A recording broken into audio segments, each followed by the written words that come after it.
people? Welcome back to another episode of the little podcast here, season 6, chugging.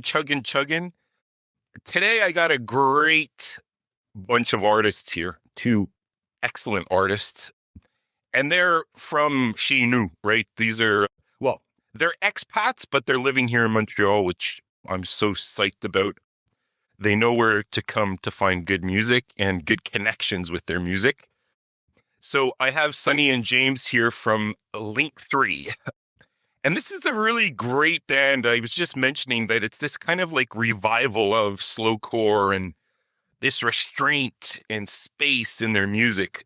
And I just love it. This is some stuff that I've always loved. And I'm so glad that these artists are doing it. So Link3 is, we have Australian and we have British combo in Montreal doing flowcore. You cannot get better than this. And I'm so happy to have you guys here on the show today. So thanks for taking some time to join me here. Oh, we're so glad to be here. We're really excited to have a chat. So, Totally. Thank you. So, I mean, I typically start these guys with a little walk down memory lane. I guess, James, I'll start with you. What was music starting to become serious to you? Like, what were some moments that kind of made it like, yes, I think that I want to do this for a long time and put myself out there? What were some of those moments that happened that brought you to that? I feel like I was kind of late to the party. Like, it's strange when I think about it, because I would have been 19, when I first really started really getting, it sounds silly, but really getting into music and listening to albums and all of a sudden developing kind of a whole different perspective on it. Where I used to be just kind of a casual sort of music listener and not really taking it, very seriously. All of a sudden I was really enamored by the idea of the artist and the album, the project and the context behind it. And I found myself getting really into that. And that was also during COVID lockdown. In Australia, we were kind of confined, indoors. We had 30 minutes of activity or whatever. So, I was just listening to heaps of music, going for these occasional walks and just, listening on my headphones. And that's where I kind of developed this idea where I was I actually feel like I really want to try that out. I want to try and make an album. So I went into songwriting and into learning guitar with the immediate motivation to make an album. Wow. And James, you first put something out on Bandcamp in 2022, right? So just after kind of COVID had settled down a little bit, was that what you wanted to do? Was that first record capturing that essence of what made you fall in love with music again? A little bit. I think it was kind of just a stepping stone. It was kind of, it's hard to explain in the sense that I knew that what I was doing was extremely amateur and chaotic, and it was recorded on a gaming, I don't know why I traded a really good microphone for an even worse gaming microphone from one of my roommates. I don't know why I did that, and then I recorded it pretty much that whole album with the mic in the shoe with my bathroom fan on. I don't know why I kept the bathroom fan. It was just stuff like that, but I knew that I just had to put it out there and get it off my chest. Otherwise, I would just be stuck on it forever and not make as much progress as I'd like. So I'm actually just really lucky that the album, wasn't torn to pieces by anyone that listened to it. People actually appreciated certain parts of it. So, yeah. Well, sometimes in that too. And I love what you said too, that if you don't do it, you just think about it and think about it and think about it. It takes that action. And then it gets the ball rolling, right? Or you just think about it forever and you just and it's hard because you write a song and it's your baby and you want it to be perfect and you want it to reach its full potential. But it's kind of ironic because if you, sit on that thing forever, it just never actually gets anywhere. But sometimes you just have to release it into the world when it's hard to know when it's ready because it never will feel ready. Right? You just got to do it when totally. Yeah, because you can muck with it until, the cows come home. But yeah, and honestly, if you muck with it too much, sometimes it loses its whole soul and it becomes something that all of a sudden you're I actually preferred it the first take on my phone. I missed the bathroom fan going in the back. Yeah, exactly. Yeah, it's good. Yeah, no, it is funny how it works like that. But yeah, I think that's what I was just going for. I think I was just trying to, just get something off my chest, get it out there and see what the feedback was and actually just at least, take my first step. Right. Love it. And Sunny, what about you? What's your musical journey starting pages of your novel that you're writing here? Yeah, I mean, I've always been a pretty like animated person, like a very animated kid. I was always kind of performing. I love singing since pretty much since I was talking, I was also singing. So I think that for me, it was always something that I wanted to do, not only kind of be recording, but I wanted to be performing and I wanted to be kind of in a band and have this whole like part of my life of these live performances. So in terms of writing music, I've been writing since I guess actually since I was about 12 was when I put like my first song on YouTube, which is a pretty funny one, and that's archived and like hidden. They're great though. It's crazy. Like listening to her songs that she made when she was like 11 years old. I'm like, what the hell? Like this is like child genius. Like it's crazy. Like an 11-year-old shouldn't be able to write like a legitimate like piece of music. I think you could at that point. You genuinely could. It was just always something I wanted, and I loved, and I had so many artists that I looked up to and I adored everything about what they were creating. So I think that, yeah, for me, ever since then, I've been wanting to find something more serious in this kind of like hobby that I always had. And especially, meeting James and being able to start not only perform, but also have this whole side that I hadn't been doing at all before, which was kind of actually recording music, not just kind of recording it on my laptop or recording it on phone, but actually kind of figuring out the software a little bit more and figuring out this whole process that you were talking about as well. That you were saying like kind of putting things together and like knowing when it's done. And I hadn't kind of had any experience with that before. And I definitely changed a lot of my songwriting too, like understanding that this might be the biggest, it feels like it's so big and this is exactly how it needs to be done. But by the end of recording an album, it's actually like your favorite song is one that you started midway through even recording it. So it's been incredible. And it's something that's just kind of developing. Yeah. Being a kid to here, it's just, I'm really excited to see where it goes. Yeah. And you're really at the start of your journey, you know what I mean? Like in terms of the releases. So yeah, it's exciting. Right. And so I'm just curiously, like, what were those captivating artists at that young age that you were like, I can do that, or I want to do that? Like, could you give us some clues into that? Oh, of course. Yeah. I mean, I was really young, so I would have to say Little Mix was like huge for me. I loved the idea of like a girl band and the fact that they were all had their distinct voices and their distinct moments. So it's funny, you can see it obviously kind of shifts. Like that was when I was like 12, but then it goes more into like, there was like MXM Tune was a big one for me. And you can see the way in which the songs I'm writing, before I really knew how to write songs, I could just try to write a song like, if they wrote this, how would they write it? So you can see a lot of development from point to point, whoever I'm listening to most, until I kind of started finding my own songwriting voice and kind of my own style. It was a lot of just like, how would they do this? I want to do everything they're doing. Right. Right. Well, I mean, that's how we learn, right? We got to copy, we got to practice, we got to steal some things sometimes. Like that's all part of that process as well. I'm super curious, guys, about how you two came to be, because Sunny, you just joined on this last record, right? The one that just came out on the outline. Is that correct? Hobbs as well. Like there was a previous kind of project. That was kind of like a band. That was like the first time me writing with like a lot of different people, in the sense that I had like a lead guitarist that helped me write a bunch of the lead, and I had a drummer that wrote all the drum parts, and a bassist, and Sunny did the lead vocals on most of the tracks. But that was kind of like, I feel like that was like another like stepping stone towards this project, where Sunny really, that we've kind of refined it to like, you know, me and Sunny in this project a lot more, and Sunny is taking a lot more charge in the vocals, and we're doing a lot more duets and things like that. So, yeah. Primarily this new record. How did you guys meet? How did this come to be, this new evolution of Link3? Yeah, I mean, it's kind of a long story-ish, but I ended up in Montreal just trying to make a band. And yeah, I was trying every way I could to meet people. I didn't know a single person in Montreal when I moved here. So I was going to shows. I was going to sound checks. Like I tell Sunny, like I must have been so annoying. Like I didn't understand like the culture, like because I'd never been around it. Like I would just rock up at like sound checks and be like, "Oh, hey guys, like I'm leading to watch out." And like it must have been so bizarre, but it worked because I met like people were really friendly. Like I'm like if someone rocked up to my sound check, I'm like it's just, but you know they was everyone was really kind and they introduced me to people and you know through that that's why I met everyone else that helped me do the live stuff. But Sunny, I met on this is like we should get sponsored by this website. I think it's called Bandmix.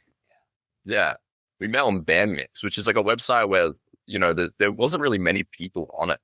But I saw Sunny's like profile and I was looking for a female vocalist, and yeah, it was just like too good to be true. Yeah, and that's how I met Sunny. Wow. And what was it about hearing her that sparked like, yep. She can do what I want. She can fill that space that I want her to fill. What was that about her voice? Yeah, well, she had a YouTube video. Like at the time, like she had one of the songs that's currently out now on her Spotify. She had like a YouTube like live version, and I remember listening to that and just being blown away at the control, the like ethereal nature of her voice. Like I think there's just some people that are just born with it, like in their soul. Like it just captures people, and you can see that on her YouTube channel now, like how it's reached just hundreds of thousands of people, and that everyone's just blown away at it. Like, and she does it she's never been trained.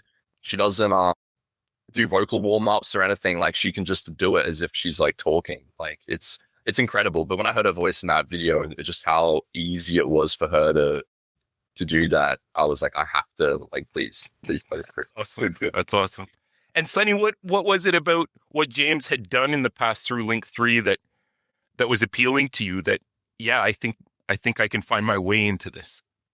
Yeah, I remember like getting the message and like accidentally opening it. Actually, which is kind of funny. Like I was like out and I accidentally opened it. I was like, oh my gosh. Oh, like, yeah, that sounds great. And I like the next morning, like was like, okay, like let's actually listen to this. And I remember going to your Spotify and instantly it was the kind of music that I had no clue how to create. It was like this actual kind of produced sound that I was like, I don't even know how somebody kind of does this. I don't know how they could create this, like what they used to create this. And it was so incredible that I was like, oh, I want to be any way in which I can be a part of this. I want to be singing for this. And there was also, yeah, like your whole album, there was like this kind of blend between very acoustic kind of songs and then some more actually kind of like produced with like electric guitars and drums. And I was like, I want to be able to, it was really lovely kind of seeing this other artist making this sound and doing both and how they can actually kind of complement instead of barring like just acoustic or kind of just produced, like just electric. It was something that I really wanted to do. So seeing this and the fact that it's already kind of established, she knows how to do this, was like, I'm happy to just yeah. Great. Any way that you want my voice on this, I would happily be part of it. That's great. And James, how do these songs come to be? Like, do you bring in the lyrics and kind of the melody of, or have you guys collaborated or started to collaborate through your new kind of coming together? I mean, like I usually like take the reins. Like with Link3, it's kind of like, you know, I love the guitar is like really the truest passion for me, like the songwriting on the guitar and the chord progression. So I'll start there and then, you know, I'll usually find a vocal melody by humming or something. And then usually I'll record myself humming the vocal melody. And then when you listen back to it, you kind of just start to automatically, the lyrics kind of just start coming in. So that's usually how it goes, but it's great because sometimes I feel like I can really miss the mark, like really badly. But Sunny is great. Like that's like Sunny's honestly like her most important role in Link3 is being like the person that can really, she has such a good, like she's such a good judge of like what's good and what's bad. And she'll let me know. So I feel like that's saved me so many times. And it really, she is kind of like the pilot really in a sense of the whole project in a lot more ways than she is just the singer. But yeah, but mostly, yeah, the songwriting is like usually me, but then Sunny, of course, has her songwriting for Sunniva, and it's really nice we both have our space to do that. Right. But we can kind of influence each other, but yeah.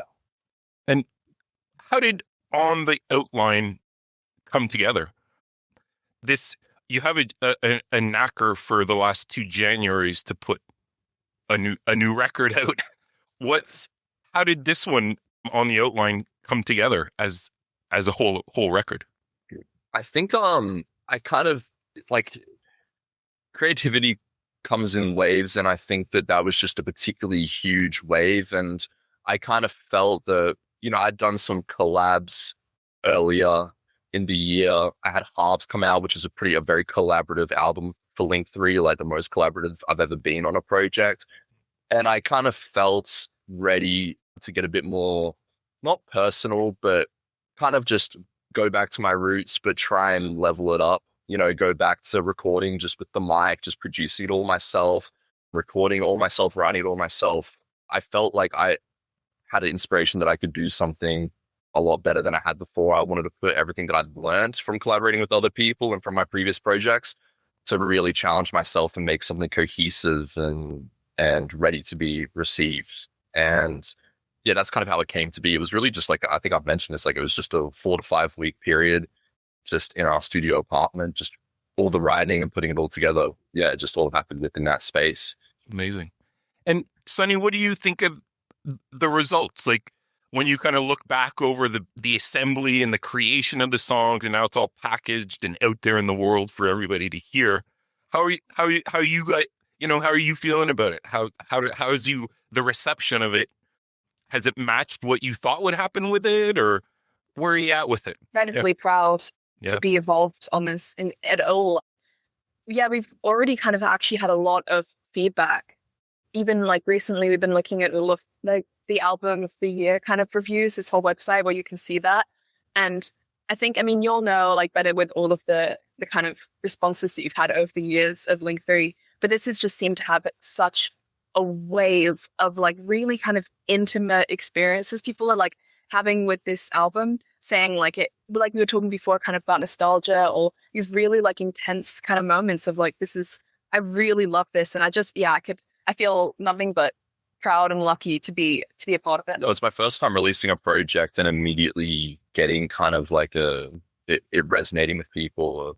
Like we've had, like, for example, we had someone message us like, hey, can you send me the instrumental for Renfrew Avenue because we want it for our wedding, and here's a photo of us, and we're, and this is, we want to play this at our wedding. And it's just like, what? Walking down the, like, are you serious? Like, it's crazy. Like, is that not like the best like that? Like, for a song to resonate with someone in that way is truly the greatest privilege as a songwriter and musician. And there was like a guy that fully learned how to play It Used to Be Fun. And he learned every instrument, and he recorded himself playing every instrument, and then he put it together. And it's like this really cool, like, slacker rock version of It Used to Be Fun. It's like great. Like, I listen to it all the time, but that's the same thing. It's like, what a privilege. Like, this guy literally learned every single piece of this song, put it all together, and put it out there for the world to listen to. And it's incredible. I agree with you. I think that it's touching people in a bigger way than Halves that you had out the year before. And not that it's not, Halves is a really great album as well, but I find that there's a maturity and a restraint also at the same time. And maybe it is because you had more control over that space you kind of went back to do it yourself a little bit, in the sense where you were collaborating maybe just with a couple of people. And it really has that true sense of slowcore to its core. It's just so good. And I love your vocals together. I think that complement, this angelic, with the more of like the down tone, just like. We really want to explore that. Yeah, I think it's a unique thing for link3, like for this project. Like, you don't really see that too often, but when you do, it's always beautiful. Like, it's such a harmonious thing, like the male and female vocals together, and it's really fun, like having that. So I'm really excited to explore that. Yeah, me too. Me too. I'm really excited that you guys explore that more, because I think that will just amp it up, that whole, the next level. And yeah, absolutely. So I guess, guys, my last question is like, what's the future hold? What are you guys looking at for 2026 in regard to link3? I think the link3, like, on the outline was kind of progressing towards something more legitimate and more. I always find it hard to explain, like, trying to make link3 something that can leave like a footprint in the, music, culture of today and something that can be critically received and looked at as a serious project. And I think On the Outline is really that's what I was trying to do, was, go forward with that. And I think it did that. So now I feel really inspired this year. Of course, like I would love to get another project out that's going down that same path, but a lot clearer, also a lot sonically, a lot better. Like I would love, the dream is to have a studio debut this year. Like to actually get in the studio and get a producer and put something together that really fulfills that sound. I feel like it's about time that link3 had a There's amazing studios in Montreal as well. I'm really excited to research and get into that. Like I've looked at a few and there are some really cool ones. I'd love to get some violin on the next album. And check out Hotel to Tango. That's one I have heard of. Yeah, I need to check it out more. Yeah. And they have all those strings. Godspeed is, a product of that, and strings and okay. I didn't know that. Yeah, there you go. Yeah. Well, I'm definitely going to check that out. That sounds incredible. Because I'd heard of that. I'd heard of Hotel de Tango, but I hadn't. Actually, And I think one of the members is actually one that runs the studio, right? So would be the producer. Anyway, I think that would be a cool marriage. Just throwing that out there. But you could be steering this could be a butterfly effect for the next. Totally. Well, I want to thank you guys. This has been really great, and kind of like how it started, where you just put something out, just keep doing it. Never question yourselves. I think that what you guys have right now has a spark to it, and I think will turn into a nice, big, huge bonfire eventually. So keep doing what you guys do, and I'm super happy you're in Montreal. I'll be looking now when you guys are going to be playing a show, and I'd love to come and chat with you guys a bit more. This has been a lot of fun. So thanks so much. Thank you so much for having us. All right. Cheers, guys.